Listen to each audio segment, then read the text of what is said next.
Toyota ക്യാമറി 9th generation model ഇന്ത്യയിൽ launch ചെയ്തിരിക്കുകയാണ്. ഈ വാഹനത്തിൻ്റെ ഏറ്റവും വലിയൊരു ഹൈലൈറ്റ് എന്ന് പറഞ്ഞാൽ ഇതിൻ്റെ ഫ്യൂവൽ എഫിഷ്യൻസി തന്നെയാണ്. 25 കിലോമീറ്റർ മൈലേജാണ് ഈ വാഹനം ഓഫർ ചെയ്യുന്നത്. അതുപോലെ ഇതിൻ്റെ വില 48 ലക്ഷം രൂപയാണ്. 8ാം തലമുറ മോഡലിൽ നിന്ന് വലിയ ഡിസൈൻ ചേഞ്ചസ് ആണ് ഈ ഒരു മോഡലിൽ വരുത്തിയിട്ടുള്ളത്. ഏറ്റവും പ്രധാനമായിട്ട് എടുത്ത് പറഞ്ഞാൽ ഇതിൻ്റെ ഒരു ഡിസൈൻ ലാംഗ്വേജ്, ഹാമർ ഹെഡ് എന്ന് പറയുന്ന ടൊയോട്ടയുടെ സ്വന്തം ഡിസൈൻ ലാംഗ്വേജിലാണ് ഈ ഒരു വാഹനം ഒരുങ്ങിയിട്ടുള്ളത്. കമ്പാരിറ്റീവ്ലി കുറച്ചും കൂടെ സ്ലീക്ക് ഡിസൈൻ ആയതാണ് ഈ ഒരു ഡിസൈൻ്റെ പ്രത്യേകത. അത് നമുക്ക് ഓരോ പാർട്ടിലും നമുക്ക് മനസ്സിലാവും. ഹെഡ് ലാമ്പ് നോക്കിക്കഴിഞ്ഞാൽ ആ ഒരു പ്രൊജക്ഷൻ LED ഹെഡ് ലാമ്പാണ് ഇതിൽ വന്നിട്ടുള്ളത്. പക്ഷേ അതിൻ്റെ ഡിസൈൻ കുറേ സ്ലീക്കായി. അതുപോലെ DRLs നോക്കിക്കഴിഞ്ഞാൽ അതൊരു ടൊയോട്ടയുടെ സിഗ്നേച്ചർ ലുക്ക് അത് തരുന്നുണ്ട്. നമ്മൾ ഈ ഒരു എയർ ഇൻടേക്ക് ഏരിയയിലേക്ക് വന്നു കഴിഞ്ഞാൽ എവിടെയൊക്കെയോ നമുക്ക് ലെക്സസുമായിട്ട് ചെറിയൊരു സമാനത നമുക്ക് ഫീൽ ചെയ്യുന്നുണ്ട്. ബമ്പറൊക്കെ കുറച്ചും കൂടെ സ്ലീക്കായി അല്ലെങ്കിൽ കുറച്ചും കൂടെ ഷാർപ്പായി എന്ന് നമുക്ക് പറയാൻ വേണ്ടി പറ്റും.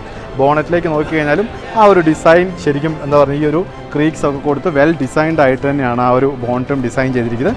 നമ്മൾ അലോയ് വീൽസിലേക്ക് നോക്കിക്കഴിഞ്ഞാൽ 18 ഇഞ്ച് വലുപ്പത്തിൽ diamond cut dual tone alloy wheels വന്നു. അതുപോലെ ഈ ഒരു HEV ഹൈബ്രിഡ് ഇലക്ട്രിക് വെഹിക്കിൾ ഈ ഒരു ബാഡ്ജിങ്ങിലും മാറ്റം വന്നു. നേരത്തെ നമുക്കറിയാം ലോഗോയിൽ ആ ഒരു ബ്ലൂ ഷെയ്ഡ് കൊടുക്കുന്നതായിരുന്നു അതിൻ്റെ ഒരു ഡിസൈൻ മാറ്റം. പക്ഷേ ഇത്തവണ ലോഗോയിലും വലിയൊരു മാറ്റം വന്നിട്ടുണ്ട്. ഈ ഒരു ഏരിയയിൽ നോക്കിക്കഴിഞ്ഞാൽ ഗ്ലാസ് സ്വാഭാവികമായിട്ട് നമുക്കറിയാം ആ ഒരു പ്രീമിയം ഭാവം കൊടുക്കുന്നതിനും അതുപോലെ വിസിബിലിറ്റി കുറച്ചും കൂടെ പ്രോപ്പർ ആക്കുന്നതിനും ഡോറിലേക്ക് ഈ ഒരു റിയർ വ്യൂ മിറർ മാറിയിട്ടുണ്ട്.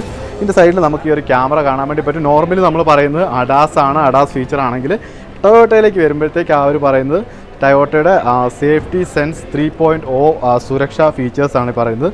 ഇനി ഈ വാഹനത്തിൻ്റെ ഒരു വീൽ ബേസ് ആണെങ്കിലും കുറച്ചും കൂടി ഇൻക്രീസ് ചെയ്തിട്ടുണ്ട്. മുമ്പിൽ ആ ഒരു ഓവർ ഹാങ് സ്പേസ് കമ്പാരിറ്റീവ്ലി കുറവാണ്. അതിൻ്റെ ഗുണം മൊത്തം നമുക്ക് ഇൻറ്റീരിയറിൽ കിട്ടുന്നുമുണ്ട്. ബാക്കി ഈ ഒരു സൈഡിലേക്ക് വരുമ്പോൾ കറക്റ്റ് നമുക്ക് ആ ഒരു പ്രീമിയം വാഹനത്തിൻ്റെ എല്ലാ ഫീലും കിട്ടുന്നുണ്ട്. പക്ഷേ ഒരു കുറവ് നമുക്ക് പറയേണ്ടത് ഗ്രൗണ്ട് ക്ലിയറൻസ് ഒരു പൊടിക്ക് കുറവാണെന്നുള്ളത് ഒരു കുറവായിട്ട് തന്നെ നമ്മൾ എടുത്ത് പറയുന്നുണ്ട്. ഈ ഒരു ടെയിൽ ലാമ്പിൻ്റെ ഒരു ഏരിയയിലേക്ക് വന്നു കഴിഞ്ഞാൽ കുറച്ചും കൂടെ ഒരു ന്യൂ ജനറേഷൻ ഭാവം ആ ഏരിയയിലേക്ക് വന്നിട്ടുണ്ട്. അതായത് കുറച്ചും കൂടെ ഒരു റാപ്പ് അറൗണ്ട് ഡിസൈനിൽ അല്ലെങ്കിൽ റാപ്പ് അറൗണ്ട് ഷേപ്പിൽ കംപ്ലീറ്റ്ലി LED പാറ്റേണിലാണ് ലൈറ്റ് മൊത്തം വന്നിട്ടുള്ളത്. ഈ ഒരു ക്യാമറി ബാഡ്ജിങ് അതിൽ നമ്മളിപ്പം എന്താ പറയുക ഈ ഒരു ന്യൂ ജനറേഷൻ വാഹനങ്ങളിൽ കാണുന്നതിന് സമാനമായി ഈ ഒരു സ്ട്രിപ്പിലേക്ക് മാറി വന്നിട്ടുണ്ട്. അതുപോലെ ബാക്കി ഇവിടെയും നമ്മൾ പറഞ്ഞ ആ ഒരു HEV ബാഡ്ജിങ്, അതായത് പുതിയ ബാഡ്ജിങ് നമുക്ക് കാണാൻ വേണ്ടി പറ്റും. ഒരു സേഫ്റ്റിയുടെ ഭാഗമായിട്ടുള്ള സെൻസറുകളും കാര്യങ്ങളൊക്കെ കൊടുത്ത് വളരെ സ്റ്റൈലിഷായിട്ട് അത് വന്നിട്ടുണ്ട്. നമ്മളിതിൻ്റെ ഒരു ബൂട്ട് നോക്കുകയാണെങ്കിൽ ഇതൊരു DE സെഗ്മെൻറ്റ് സെഡാൻ മോഡലാണ്.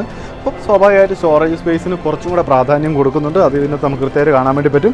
ഇതിൽ കൊടുത്തിരിക്കുന്ന ആ ഒരു സ്പെയർ വീലും അലോയ് വീലും ആണെന്നുള്ളതും ഒരു സവിശേഷത തന്നെയാണ്. ഇതിനൊരു കുറവായിട്ട് നമ്മൾ പറയണമെങ്കിൽ നമ്മൾ പറഞ്ഞ ആ ഒരു 48 ലക്ഷം രൂപ പ്രീമിയം സെഗ്മെൻറ്റ് വരുന്ന വാഹനം നമുക്ക് ആ ഒരു ഇങ്ങനെ തന്നെ മാനുവലി തന്നെ അടയ്ക്കണം എന്നുള്ളത് വേണമെങ്കിൽ ഒരു കുറവായിട്ട് നമുക്ക് പറയാം. ഇത്രയാണ് ഈ വാഹനത്തിൻ്റെ ഒരു എക്സ്റ്റീരിയറിൻ്റെ ഫീച്ചറുകൾ. അവിടെ നമുക്കൊരു മിസ്സിങ് ഫീൽ ചെയ്യുന്ന ഒരു ഷാർപ്പിൻ്റെ ഹാൻഡിനയുടെ മിസ്സിംഗ് ഒക്കെ നമുക്ക് സ്വാഭാവികമായിട്ട് നമുക്ക് തോന്നുന്നുണ്ട്. അപ്പോൾ നമുക്കിനി ഇൻറ്റീരിയറിലേക്ക് പോകാം. 9ാം തലമുറ ക്യാമറയുടെ ഇൻറ്റീരിയറിലേക്ക് നമ്മൾ വന്നിരിക്കുകയാണ്. ശരിക്കും നമുക്കൊരു പ്രീമിയം വാഹനത്തിൽ കയറിയ ഫീല് തന്നെ തരുന്നുണ്ട്. ആ ഫീല് തരുന്നത് ശരിക്കും ഈ വാഹനത്തിൻ്റെ ഒരു ഇൻറ്റീരിയറിൻ്റെ മൊത്തത്തിലുള്ള ഫിറ്റ് ആൻഡ് ഫിനിഷ് അല്ലെങ്കിൽ ലേ ഔട്ട്, ഇതിൽ യൂസ് ചെയ്തിട്ടുള്ള മെറ്റീരിയലിൻ്റെ കളറ്, ഇതെല്ലാം കുറച്ച് പ്രീമിയം ഭാവം തരുന്നത് തന്നെയാണ്. അത് നമ്മൾ നോക്കേണ്ട ഇതിൽ ഉപയോഗിച്ച സീറ്റുകളുടെ അല്ലെങ്കിൽ ഈ ഒരു ഏരിയ കൊടുത്ത കളറൊക്കെയാണ്. കാരണം ആ ഒരു യെല്ലോ ബ്രൗൺ എന്നാണ് കമ്പനി വിശേഷിപ്പിക്കുന്നത്. ആ ഒരു കളറിലാണ് ഒരു എന്താ നമുക്കൊരു ലെതർ ഫീല് തരുന്ന അല്ലെങ്കിൽ നാപ്പ ലെതർ ഫീല് തരുന്ന ഒരു എന്താ പറയുക മെറ്റീരിയലാണെങ്കിൽ കൊണ്ടുവന്നിട്ടുള്ളത് തന്നെ. ഇനി നമ്മൾ ബാക്ക് ടു ദ ഫീച്ചർ നമ്മൾ നോക്കിക്കഴിഞ്ഞാൽ 2 സ്ക്രീനുകളും നമുക്ക് 12.3 ഇഞ്ച് വലുപ്പത്തിലാണ് വന്നിരിക്കുന്നത്. താഴോട്ട് നോക്കിക്കഴിഞ്ഞാൽ 3 അത് 3 സോൺ ക്ലൈമറ്റ് കൺട്രോൾ നമുക്ക് കാണാൻ വേണ്ടി പറ്റും. 2 സോൺ ഫ്രണ്ടിലും 1 സോൺ ബാക്കിലേക്കും വരുന്നുണ്ട്. ഈ ഒരു ഏരിയ മൊത്തം നോക്കിക്കഴിഞ്ഞാൽ നമുക്കൊരു AC യൂണിറ്റ് ഫീൽ തരുന്നുണ്ടെങ്കിൽ ഈ ഒരു എൻഡിൽ മാത്രമാണ് ഇത് വരുന്നത്. ബാക്കി ഡിസൈൻ പർപ്പസിന് വേണ്ടി കൊടുത്തിട്ടുള്ളതാണ്. സ്റ്റിയറിംഗ് ഒക്കെ നല്ല എന്താ പറയുക താരതമ്യേന വലുപ്പം കുറഞ്ഞ് എല്ലാ കൺട്രോൾസും ആ 2 സൈഡിലായിട്ട് കൊടുത്തിട്ടുള്ള 2 സൈഡിലും പാഡിൽ ഷിഫ്റ്റും കാര്യങ്ങളും നമുക്ക് ഓട്ടോ അഡ്ജസ്റ്റും സംവിധാനവും ഒക്കെ പറ്റുന്നു. അതായത് ടിൽറ്റ് ടെലിസ്കോപ്പിക് സംവിധാനം എല്ലാ അഡ്ജസ്റ്റും പറ്റുന്ന സ്റ്റിയറിംഗ് വീൽ ഇതിൽ കൊണ്ടുവന്നിട്ടുണ്ട്. നമ്മളിതിൻ്റെ ഒരു സീറ്റിലേക്ക് നോക്കിക്കഴിഞ്ഞാൽ ഹീറ്റഡ് ആണ്, വെന്റിലേറ്റഡ് ആണ്. അത്യാവശ്യം നമ്മളെ നല്ല ഹഗ് ചെയ്ത് പിടിക്കുന്ന പോലെ അത്യാവശ്യം എല്ലാ പ്രീമിയവും നമ്മളെ കംഫർട്ട് ആക്കുന്ന ഒരു സീറ്റിൻ്റെ ഡിസൈനാണ് ഇത് വന്നിട്ടുള്ളത്. നമ്മൾ ഈ ഒരു ഏരിയയിലേക്ക് വന്നു കഴിഞ്ഞാൽ നമുക്ക് ഈ ഒരു ഗിയർ നോബ് കാണാൻ വേണ്ടി പറ്റും. അത് നമ്മൾ പ്രീവിയസ് ജനറേഷൻ കണ്ടിട്ടുള്ളതിന് സമാനമായിട്ട് തന്നെയാണ് വന്നിട്ടുള്ളത്. 3 ഡ്രൈവിംഗ് മോഡുകളാണ് ഇതിലുള്ളത്. Eco, normal, sport. പോലെ ഒരു ഹൈബ്രിഡ് വാഹനത്തിൻ്റെ നോർമൽ ഫീച്ചർ പോലെ ഇവിടെ നമുക്കൊരു EV മോഡ് കാണാൻ പറ്റും. ഇലക്ട്രിക് പവർ ബ്രേക്ക് ഇവിടെയുണ്ട്. ഇവിടെ നമുക്ക് ആ ഒരു വയർലെസ് ചാർജിങ് ഇവിടെ അതിനുള്ളൊരു പാഡ് ഇവിടെ കൊടുത്തിട്ടുണ്ട്. ഇവിടെ നമുക്ക് ഒരു 2 C ടൈപ്പ് ചാർജിങ് കാണാൻ വേണ്ടി പറ്റും. ഇവിടെ വലിയൊരു സ്റ്റോറേജ് ഏരിയ, അതായത് 2 ഗ്ലാസ് ഹോൾഡേഴ്സും ഒരു നോർമൽ സ്റ്റോറേജ് ഏരിയ ആയിട്ട് ആ ഏരിയയും കുറച്ച് സ്പേഷ്യസ് ആയിട്ട് ഒരു കൊണ്ടുവന്നിട്ടുണ്ട്. ഇവിടെയും സ്റ്റോറേജ് ഏരിയയുടെ കാര്യത്തിൽ കുറവ് വരുത്തിയിട്ടില്ല. ഏറ്റവും ഇതിൽ നമ്മൾ നോക്കിക്കഴിഞ്ഞാൽ സൺറൂഫ് ശരിക്കും കമ്പനി മൂൺ റൂഫ് എന്നാണ് പറയുന്നത്. നമുക്ക് ആഴ്ചയിലൊരു സൺറൂഫിൻ്റെ ഫീലേ അത് തരുന്നുള്ളൂ. അതിൻ്റെ കൺട്രോൾസൊക്കെ ഈ മേളിൽ നമുക്ക് കാണാൻ വേണ്ടി പറ്റും. പിന്നെ 10 വേ പവർ അഡ്ജസ്റ്റ് സീറ്റുകളാണ് ഇത് കൊടുത്തിട്ടുള്ളത്. അത് നമുക്ക് പാസഞ്ചർ സൈഡിലും അവർ ഇലക്ട്രിക്കലി അഡ്ജസ്റ്റ് ചെയ്യുന്ന സംവിധാനം നമുക്ക് കാണാൻ വേണ്ടി പറ്റും. പിന്നെ മൊത്തത്തിൽ എന്താ പറയുന്നത്, നമുക്ക് ഈ ഒരു ഇരിപ്പിൽ നമ്മളിപ്പോൾ എത്ര സീറ്റ് അഡ്ജസ്റ്റ് ചെയ്താലും ഈ ഒരു ഡാഷ്ബോർഡിൻ്റെ പൊസിഷൻ കുറച്ച് ഒരു സുപ്പീരിയർ ലെവലിലാണ് വന്നിട്ടുള്ളത്. 9 സ്പീക്കറുകളുടെ JBL സൗണ്ട് സിസ്റ്റവും ഈ ഒരു വാഹനത്തിൽ ഇവർ ഇൻ്റഗ്രേറ്റ് ചെയ്തിട്ടുണ്ട്. അപ്പോൾ ഇത്രയാണ് ഈ വാഹനത്തിൻ്റെ ഒന്നാം നിരയിലെ ഫീച്ചർ. ഇതിൻ്റെ ഡീറ്റെയിൽഡ് ആയിട്ടുള്ള റിവ്യൂ നമ്മൾ സ്വാഭാവികമായിട്ട് ഇതിൻ്റെ ഒരു ഡ്രൈവിൽ നമ്മൾ കൊണ്ടുവരും. ഇത് നമുക്ക് ഫസ്റ്റ് പ്രിവ്യൂ എന്ന നിലയിലാണ്. അപ്പം ഓടിച്ച് നമ്മളിതിൻ്റെ ഫീച്ചർ നോക്കുകയാണ്. ഒന്നാം നിരയിലെ ഫീച്ചർ നമ്മൾ ഓൾറെഡി കണ്ടു. ഇനി നമുക്ക് സെക്കൻഡ് റോയിലേക്ക് പോകാം. ടയോട്ടയുടെ ശരിക്കും പ്രീമിയം വാഹന നിരയിൽ വരുന്നൊരു മോഡൽ തന്നെയാണ് ഈ ക്യാംറി. കാരണം നമുക്ക് അറിയാം, പ്രത്യേകിച്ച് ഈ ഒരു 9ാം തലമുറയിലേക്ക് വന്നു നിൽക്കുമ്പോഴത്തേക്ക് ഈ ഒരു പുതുതലമുറയുടെ എല്ലാ ആഡംബര ഭാവങ്ങളും നമുക്ക് ഈ വാഹനത്തിൻ്റെ 2ാം നിരയിൽ നമുക്ക് ശരിക്കും ഫീൽ ചെയ്യുന്നുണ്ട്. നമ്മൾ ഓരോന്നായിട്ട് എടുത്ത് നോക്കുകയാണെങ്കിൽ ഏറ്റവും പ്രധാനമായിട്ട് നമ്മൾ എടുത്തു പറയേണ്ടത് സെൻട്രൽ ആംബസിൽ കൊടുത്തിട്ടുള്ള ഈ റിയർ AC കൺട്രോൾ പാനലൊക്കെയാണ്. ഇത് കുറച്ചും കൂടെ ഒരു എന്താ പറയുന്നത് ന്യൂ ജനറേഷൻ ആയി, അല്ലെങ്കിൽ ഒരു ഫീച്ചർ വൈസ് കുറച്ചും കൂടെ എലിവേറ്റ് ചെയ്തു എന്നുള്ളതിൻ്റെ ഏറ്റവും വലിയ തെളിവ് തന്നെയാണിത്. ഇത് ഞെക്കിക്കഴിഞ്ഞാൽ ഇവിടെ നമുക്ക് 2 ഗ്ലാസ് ഹോൾഡേഴ്സ് അവൈലബിൾ ആണ്.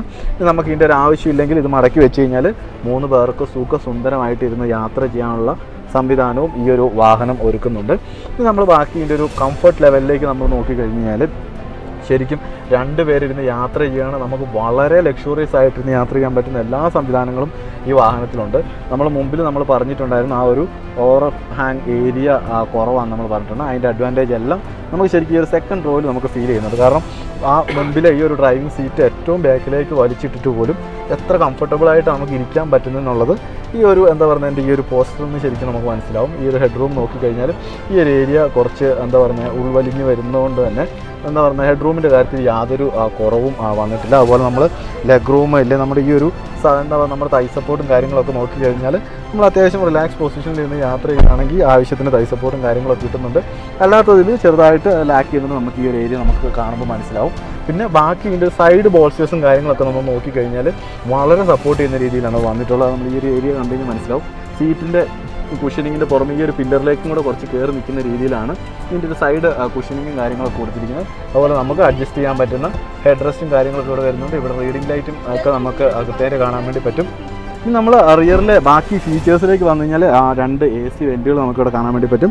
അതുപോലെ താഴെ 2 C ടൈപ്പ് ചാർജിങ് സ്ലോട്ടുകളും ഇവിടെ കൊണ്ടുവന്നിട്ടുണ്ട്. അതുപോലെ ഇതിൻ്റെ ഒരു എന്താ പറയുക ഈ ഒരു സെൻട്രൽ ടണൽ കുറച്ച് ഹൈറ്റിലാണ് വരുന്നത്. അതൊരു 3 യാത്രക്കാരാകുമ്പോഴത്തേക്ക് അത് ചെറുതായിട്ടൊരു ഡിസ്കംഫർട്ടബിൾ ആകുമോ എന്നൊരു സംശയമുണ്ട്.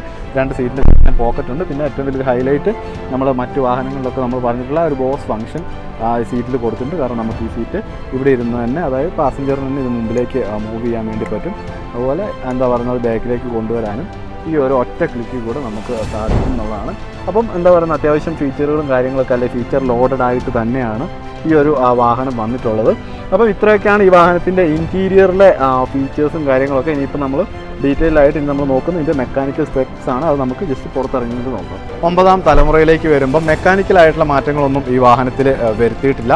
നമ്മൾ ഈ മുൻ തലമുറയിൽ കണ്ടിട്ടുള്ള 2.5 ലിറ്റർ 4 സിലിണ്ടർ പെട്രോൾ എഞ്ചിൻ തന്നെയാണ് ഈ വാഹനത്തിൽ ഉപയോഗിച്ചിട്ടുള്ളത്. ഇതിൻ്റെ ഒരു പവർ ഔട്ട്പുട്ട് നമ്മൾ നോക്കുകയാണെങ്കിൽ കമ്പൈൻഡ് പവറാണ് വരുന്നത്. കാരണം ഇലക്ട്രിക് മോട്ടറിൻ്റെയും എഞ്ചിൻ്റെയും കൂടെ പവർ നോക്കി 230 PS ആണ് ഈ ഒരു വാഹനം പ്രൊഡ്യൂസ് ചെയ്യുന്ന പവർ. അതുപോലെ 250 Nm ടോർക്കും ഈ ഒരു വാഹനം പ്രൊഡ്യൂസ് ചെയ്യുന്നുണ്ട്. ഏറ്റവും ഹൈലൈറ്റ് ഇതിൻ്റെ മൈലേജ് തന്നെയാണ്. 25 കിലോമീറ്റർ മൈലേജാണ് ഈ വാഹനം നമുക്ക് ഓഫർ ചെയ്യുന്നത്. ഇത്രയും വലിയൊരു വാഹനം ഇത്രയും ഉയർന്ന മൈലേജ് എന്ന് പറഞ്ഞാൽ അത് ശരിക്കും എക്സൈറ്റ് ചെയ്യിപ്പിക്കുന്ന ഒരു കാര്യം തന്നെയാണ്. വിലയും അതുപോലെ താരതമ്യേന കുറവെന്ന് നമുക്ക് പറയാൻ വേണ്ടി പറ്റും. 48 ലക്ഷം രൂപയാണ് ഈ വാഹനത്തിൻ്റെ എക്സ്ഷോറൂം വില. അപ്പം ഇത്രയാണ് ക്യാംറിയുടെ ഒരു ഫസ്റ്റ് പ്രിവ്യൂ എന്ന രീതിയിൽ നമ്മൾ പറയുന്നത്. അപ്പം മാതൃഭൂമി.com ഓട്ടോ ഡ്രൈവിലൂടെ ഈ ഒരു വാഹനത്തിൻ്റെ ഡ്രൈവ് വീഡിയോ എന്തായാലും വരുന്നതായിരിക്കും. സോ കീപ് വാച്ചിങ് മാതൃഭൂമി.com ഓട്ടോ ഡ്രൈവ്.